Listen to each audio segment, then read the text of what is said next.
రంగా పోస్టులు పెట్టడాలు ఇట్లాంటివన్నీ మొదలయ్యాయి. ఇప్పుడు చూసుకోవచ్చు మనం ప్రతి ఒక్కరు కూటమిలో ఉన్నటువంటి నేతల కుటుంబ సభ్యులు అందరూ ఇళ్లలో ఉన్నటువంటి అందరు మహిళలు కూడా బాధితులే అని చెప్పుకోవచ్చు మనం.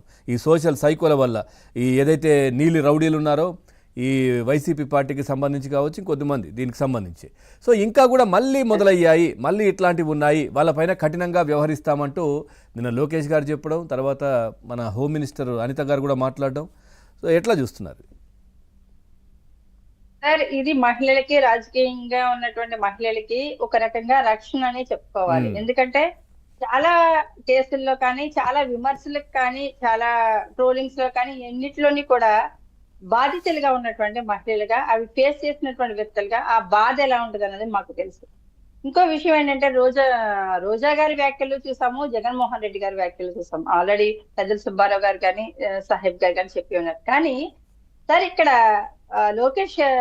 మంత్రి లోకేష్ గారు ఇచ్చినటువంటి భరోసా అయితే కొత్త ఉత్సాహాన్ని కూటమి నాయకులు అయితే నింపిందని చెప్పుకోవచ్చు సార్. ఒక బిఎన్ఎస్ఎస్ కేసు వేసిన తర్వాత నెల రోజులు కాదు సార్, 6 నెలలు అయినా సరే కానీ వాళ్ళ మీద ఛార్జ్ షీట్ పడట్లేదు. అన్ని ప్రూఫ్స్ కూడా చాలా వరకు కలెక్ట్ చేస్తే, అంటే డిపార్ట్మెంట్ చేయాల్సినటువంటి పనిని కూడా మహిళలైనటువంటి మేము సేకరించి అప్పగిస్తున్నప్పటికీ కూడా దాని మీద ఛార్జ్ షీట్ వేయట్లేదు, వాళ్ళని రిమాండ్ కి తరలించట్లేదు. దాని వల్ల ఏంటంటే విచ్చలవిడితనం ఎక్కువైపోయి, అంటే పబ్లిక్ గా పెడితే వీళ్ళకి ఆధారాలు దొరుకుతున్నాయి అనేసి, అంటే కొన్ని సోషల్ మీడియా గ్రూపులు కావచ్చు, వాట్సాప్ గ్రూపులు కావచ్చు, అలాగే బయట ఫేస్బుక్లు కావచ్చు, బయట గ్రూపుల్లో వీళ్ళు ఎలాంటి దుష్ప్రచారం అంటే మా మీద కావచ్చు, కుటుంబాల మీద కావచ్చు ఎలా చేస్తున్నారు, అలాగే కూటమి ప్రభుత్వం మీద కూడా ఏ విధంగా చేస్తున్నారు. అంటే ఇక్కడ ఇంకొక స్టెప్ కూడా తీసుకుని వైసీపీలో ఉన్నటువంటి సైకోలు చేస్తున్నటువంటి పని ఏంటంటే, ఒక ఇన్ఫ్లుయెన్స్ ఉన్నటువంటి వ్యక్తులకు కానీ, వాళ్ళు పొలిటికల్ గా ఒక పేరున్నటువంటి వ్యక్తులను కానీ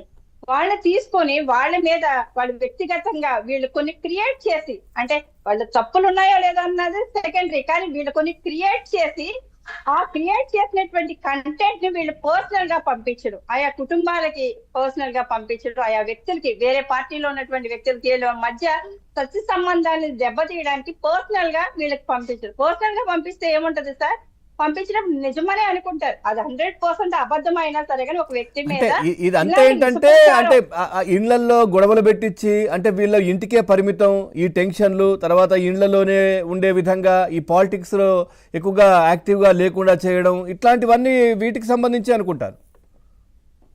ఎస్ సార్, ఇదేంటంటే ఇది ఒక మానసికంగా వాళ్ళని కృంగతీయడానికి కావచ్చు, ఇంకొకటి ఒకరికొకరు సపోర్ట్ తగ్గించుకోవడం. అంటే ఒక వ్యక్తి గురించి ఉన్నారు సార్, వాళ్ళు ప్యూరిటీగా 100% జెన్యున్ గా నిజాయితీగానే ఉండొచ్చు, కానీ వాళ్ళ మీద ఒక ఫేక్ కంటెంట్ క్రియేట్ చేసి వాళ్ళు పర్సనల్ గా ఎప్పుడైతే పంపించారో నిజమేమో ఇది నిజమేమో అనేటువంటి ఆలోచనలో వాళ్ళు కూడా ఉంటారు. వాళ్ళ వెనకాల ఉన్నటువంటి క్యాడర్ కూడా పలానా వ్యక్తి ఇలా ఏమోరా గబుకు వెళ్ళకండి అని చెప్పే విధానం కూడా ఉంటుంది. అలాంటి ఆధారాలు దొరికినప్పుడు కూడా, బిఎన్ఎస్ఎస్ కేసులు పెట్టినప్పుడు కూడా, మహిళలు పెట్టినప్పుడు కూడా పోలీస్ వ్యవస్థ కూడా కొంతమంది ఎందుకు ఈ వైసీపీ నాయకులకి ముసుగేసుకున్నటువంటి, అంటే కూటమి ప్రభుత్వంలో ఉన్నటువంటి కొంతమంది వ్యక్తులు కూడా సార్, అంటే వాళ్ళకి సహకరిస్తూనే ఇక్కడ యాక్ట్ చేస్తూ ఉంటారు. అలాంటి వ్యక్తులు కూడా విషప్రచారాలు చేస్తారు. నిజంగా ఒక్కొక్కసారి ముసుగు తీసి ధైర్యంగా బహిరంగంగా కూడా చేస్తున్నారు మేడం, కొంచెం కఠినంగా వ్యవహరించాలి.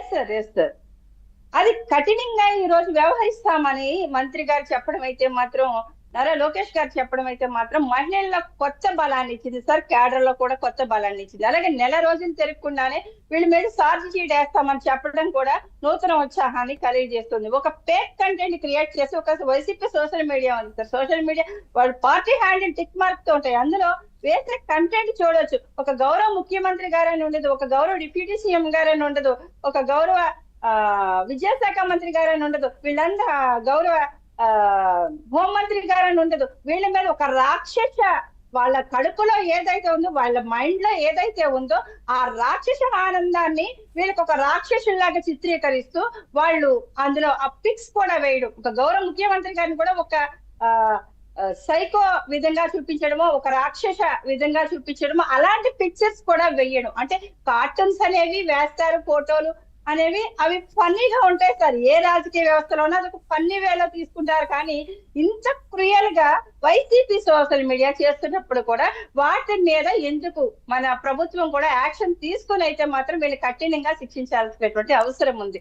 ఫేక్ కంటెంట్ ని క్రియేట్ చేసి ఆ కంటెంట్ ని కింద వరకు స్టఫ్ గా ఇచ్చి ఈ కంటెంట్ అంటే ఇక్కడ మనం స్పందించే లోపు ఈ అబద్ధం నిజం అనేది వెళ్ళడానికి లేట్ అవుతుందేమో తప్ప అబద్ధం అనేది ఆమడ దూరం వెళ్ళిపోతుంది అంటారు సార్. ఇలాగ అబద్ధానికి అలవాటు పడినటువంటి జగన్మోహన్ రెడ్డి గారు కానీ ఈ రోజారెడ్డి లాంటి కానీ పేరు నాని లాంటి వ్యక్తులు ఏ విధంగా అంటే ఒక విష ప్రచారాన్ని ప్రెస్ మీట్లు పెట్టి చెప్పారు కదా అది నిజమై ఉంటదని అనుకుంటారు సార్. కానీ అది వెనకాల స్టడీ చేస్తే వీళ్ళు చెప్పేటువంటి అబద్ధాలను కూడా పూర్తిగా ఖండించవలసినటువంటి బాధ్యత కూడా ఇప్పుడు ఇవాళ బాధ్యతాయుతమైనటువంటి పదవుల్లో ఉన్నటువంటి ప్రభుత్వ ప్రోటోకాల్లో ఉన్నటువంటి వ్యక్తులు కూడా ఖండించాల్సినటువంటి అవసరం ఉంది.